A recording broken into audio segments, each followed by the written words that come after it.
Moidul and Moidul কোম্পানির খেলা শেষ, আবার নতুন করে চক্রান্ত। তাহলে কি আবার আটকে যাবে পার্শ্ব শিক্ষকদের ভাতা বৃদ্ধি?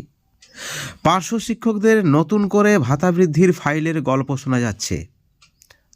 আবার কি চক্রান্ত হচ্ছে পার্শ্ব শিক্ষক এসএস কেমিস্টদের লড়িয়ে দেওয়ার জন্য?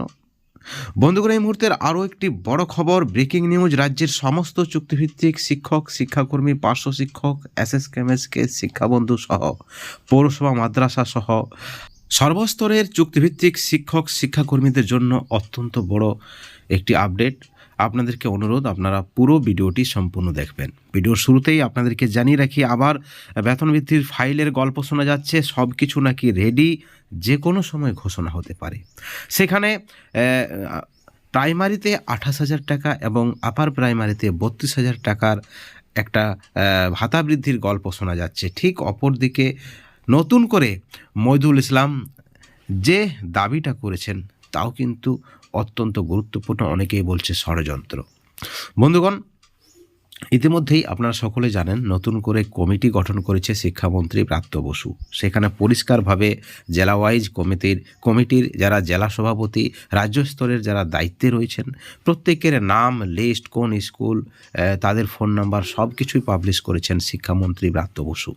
কিন্তু অপরদিকে মইদুল অ্যান্ড মইদুল কোম্পানি দাবি করছেন এটা সেই প্রাথমিকের সেমিস্টারের মতোই একটা ঘটনা, এবং এই যে কমিটি আদৌ মুখ্যমন্ত্রীর অনুমোদনে হয়নি। পরবর্তী সময়ে সব কিছু সত্যতা আপনারা জানতে পারবেন, অর্থাৎ পরবর্তীতে খেলা হবে। ঠিক অপরদিকে যে গল্পটা চলছে, আবার সর্বশিক্ষা মিশনের যে সকল কর্মীরা রয়েছেন, পার্শ্ব শিক্ষক, এসএস কেমিস্টকে শিক্ষাবন্ধু, একাডেমিক সুপারভাইজার, ম্যানেজমেন্ট স্টাফ সহ যে সকল সর্বশিক্ষা মিশনের কর্মীরা রয়েছেন, তাদের নতুন করে ভাতা বৃদ্ধি বা বেতন বৃদ্ধির একটা ফাইলের গল্প শোনা যাচ্ছে। সেখানে নাকি সরকার 100% এগ্রি, অর্থ দপ্তরের প্রায় মঞ্জুরি রয়েছে, যেমনটা কিন্তু খবর শোনা যাচ্ছে। সব ঠিকঠাক থাকলে এপ্রিলের আগেই ঘোষণা। ঠিক এই পরিপ্রেক্ষিতে মইদুলের বড় বার্তা।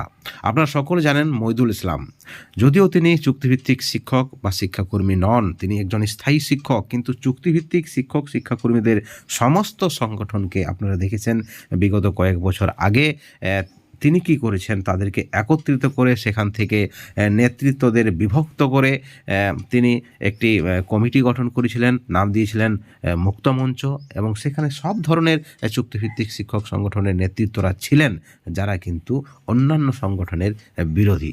অর্থাৎ ধরুন, পার্শ্ব শিক্ষক সংগঠনের মধ্য থেকেও দু একজন পার্শ্ব শিক্ষক নেতৃত্বকে তিনি এনেছিলেন।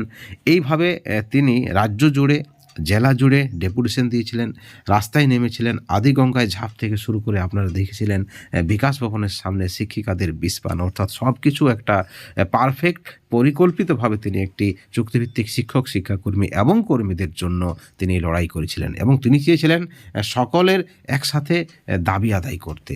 তিনি চেয়েছিলেন সকলের একসঙ্গে ভাতা বৃদ্ধি করতে। এই আশ্বাসটাই তিনি দিয়েছিলেন। অনেকে অভিযোগ তোলেন এসএস কেমিস্টদের সব থেকে বড় ক্ষতিটা করেছে মইদুল ইসলাম। অনেকেই অভিযোগ করেন পার্শ্ব শিক্ষকদের বেতন বৃদ্ধির ফাইল আটকে দিয়েছিলেন মইদুল ইসলাম। অর্থাৎ ভাড়াটে নেতা যথেষ্ট ক্ষতি করেছে, যেমনটা দাবি কিন্তু সরকারপন্থী সংগঠনের নেতৃত্বদের। আপনারা দেখেছেন তৃণমূল পার্শ্ব শিক্ষক সমিতির সভাপতি মাননীয় রমিউল ইসলাম পরিষ্কার তার যে গ্রুপ রয়েছে সেই গ্রুপে তিনি পোস্ট করেছেন। তিনি বলেছেন একজন পার্শ্ব শিক্ষক সাক্ষী রয়েছেন, সেখানে নাকি মইদুল নিজে বলেছেন যদি শুধুমাত্র পার্শ্ব শিক্ষকদের বেতন বা ভাতা বৃদ্ধি হয় তাহলে এসএস কেমিস্টরা তার পিঠের চামড়া তুলে নেবে। এবং পরবর্তী সময়ে আপনারা এটাও দেখেছেন যে পার্শ্ব শিক্ষকদের যে বেতন বৃদ্ধির ফাইল নাকি চোখে দেখে এসেছেন অনেক নেতৃত্ব, যে ফাইলের অস্তিত্ব ছিল, যে ফাইলের অস্তিত্ব স্বীকার করেছিলেন সমস্ত আধিকারিকরা, এবং অনেকেই বলছেন অর্থ দপ্তরের মঞ্জুরি মিলেনি, বা অনেকেই বলছেন এই ফাইল হঠাৎ করে গায়েব হওয়ার পিছনে মইদুলের হাত রয়েছে। অর্থাৎ একটা কিন্তু ভাতা বৃদ্ধির ফাইল ছিল, সে ফাইল হয়তো ঘোষণা হতে পারত, কিন্তু কোথাও না কোথাও নেতৃত্বদের এই যে বিভেদ, নেতৃত্বদের এই লড়াই, একসাথে সকলের দাবি আদায়ের যে একটা চেষ্টা বলুন আর চক্রান্ত বলুন, যাই বলুন, তাতেই কিন্তু নাকি পার্শ্ব শিক্ষকদের বেতনটা বাড়েনি। যাই হোক, এই বিষয়ে আমরা আর বিতর্কে যাচ্ছি না, কিন্তু এই মুহূর্তের যে খবর রয়েছে অত্যন্ত পজিটিভ খবর। প্রায় সব কিছু রেডি, বাজেটেই চুক্তিভিত্তিকদের জন্য বরাদ্দ থাকছে এমনটাও কিন্তু খবর রয়েছে।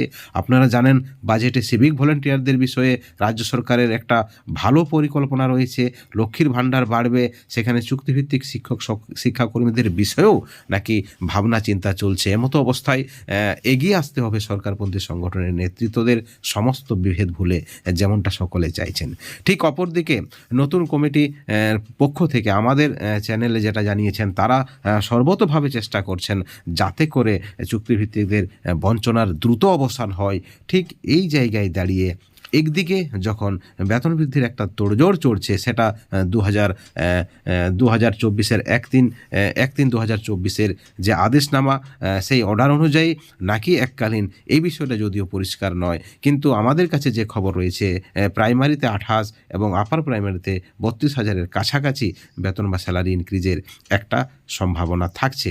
ঠিক অপরদিকে মইদুল ইসলাম থেকে শুরু করে সেলিম পাইক, বুবাই কোলে যারা রয়েছেন মইদুলের সহযোগী, বা অন্যান্য এসএস কেমেস্কেরা যারা রয়েছেন মইদুল ইসলামের সঙ্গে, তাদের দাবি কমিটিটাই বেআইনি, অগণতান্ত্রিক। সেখানে এই কমিটির মাধ্যমে দাবি আদায় আদৌ সম্ভব কিনা, সেই বিষয়ে তারা কিন্তু প্রশ্ন ছুড়ে দিয়েছেন।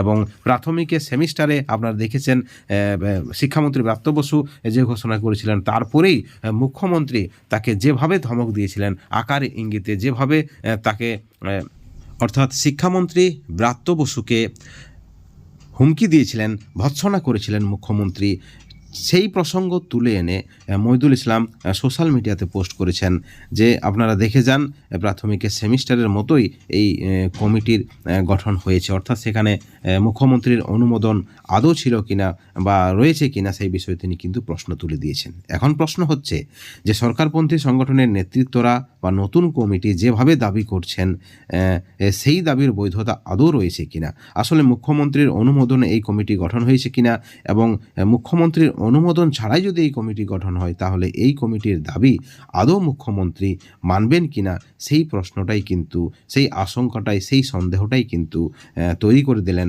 শিক্ষা সেলের প্রাক্তন সভাপতি মইদুল ইসলাম। আপনারা জানেন মইদুল ইসলামকে পদ থেকে সরিয়ে দেওয়া হয়েছে। শুধু মইদুল ইসলাম নয়, তার সহযোগী যারা রয়েছেন, তার অনুগামী যারা রয়েছেন, তাদের প্রত্যেকেই নাকি পদ থেকে সরিয়ে দেওয়া হয়েছে। এবং মইদুল ইসলামের আরও অভিযোগ, তিনি বা তারা অভিষেকপন্থী, তাই নাকি তাদেরকে সরিয়ে দেওয়া হয়েছে। বন্ধুগণ, এই ভিডিওর পরিপ্রেক্ষিতে আপনাদের মতামত কী, আপনাদের প্রতিক্রিয়া কী? অবশ্যই আপনারা চ্যানেলের কমেন্ট সেকশনে আপনাদের মতামত কমেন্ট করে জানাবেন, এবং পরবর্তী আপডেটের জন্য অবশ্যই চ্যানেলে নজর রাখবেন। ভালো থাকবেন, সুস্থ থাকবেন। Thank you so much.